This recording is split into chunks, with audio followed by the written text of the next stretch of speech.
You know, sometimes people ask me if I become a priest, will I have to give up the things that I like, whether it's exercise or golf or NASCAR racing or whatever it is, whatever people do. But you know what? Most of the people that I talk to who are discerning priesthood are already very busy people. They're either college students who are extremely busy, or at least that's what they tell me, or they're in the working world, where they're working extra hard and have busy lives. And so I always sort of throw the question back at them and say, well, in your busy life now, how do you make time for the things that are important to you? And if they can do that at this stage of their lives, they'll be able to do that either when they go to the seminary or eventually if they become priests. So it's a habit and a skill, I think, that we develop over a lifetime. And I think we can all do it if we try. A couple of the things that I really enjoy doing are music. I studied music when I was in college, among other things. Over the last 3.5 years, I've become a pretty avid runner. I really like Italian food, and reading too. Those would be some of the hobbies that I enjoy. I always will remember as the days go on, the dark moon dancing with the brightness of the dawn. I shall remember until my life is gone, the girl with the buttons on her shoes. My pride of Aaron with the virgin toes, of the whom I've never seen a rose to much. Dancing lightly where the fairy music flows, and from the silver buttons on her shoes. With the merry footsteps drumming on the floor, stepping and jumping up and down, and on the fairy music, I'll see her in my dreams forevermore. The girl with the buckles on her shoes, with the buckles on her shoes.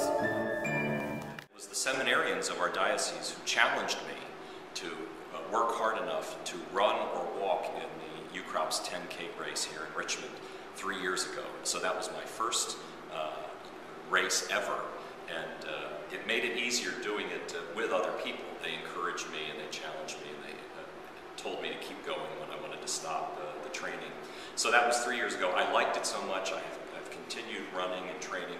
This is my third UCrop's race, and this past October I also completed the Marine Corps Marathon up in Washington. So 4 years ago I never would have thought that I could do that, but it really is true. If you start something slowly and keep practicing, you can continue to advance. As wave after wave of runners started up Broad Street and then turned left to see the Jeb Stuart statue, one thing became very clear to me that morning. I had never been in the middle of a crowd like this crowd. Almost everybody was polite. Almost everybody was in a good mood that morning. We were all there early on a Saturday for the same reason, to walk or run 6.2 miles, so that at the end of 6.2 miles we could get to the really good part, free UCrop's food and porta potties in front of the cathedral. It was a great crowd to be a part of. And the race went by very quickly for me because of one thing. I spent most of the 6.2 miles utterly amazed at who was running that morning. Somewhere near Robert E. Lee, I was passed by Elvis in a sequin jumpsuit. Near Stonewall Jackson, I spent some time running next to a guy dressed like Fred Flintstone. Some of you may remember him. He wasn't just dressed like Fred Flintstone, he was also carrying a full-size replica of the Flintstone Mobile up and down Monument Avenue. To my shame, at about mile 3, the brides ran by me, and one of them called me a fat old man. She doesn't know that as a priest, at that moment I consigned her to the fires of hell for all eternity. We can do that, it's great.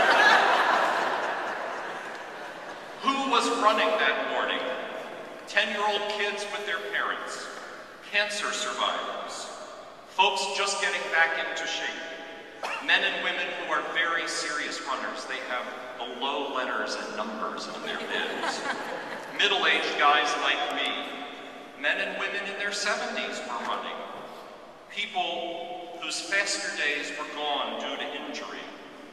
And who will be running today? 33,000 people, folks of every race, every background, every way of life. I invite you this morning, pay attention.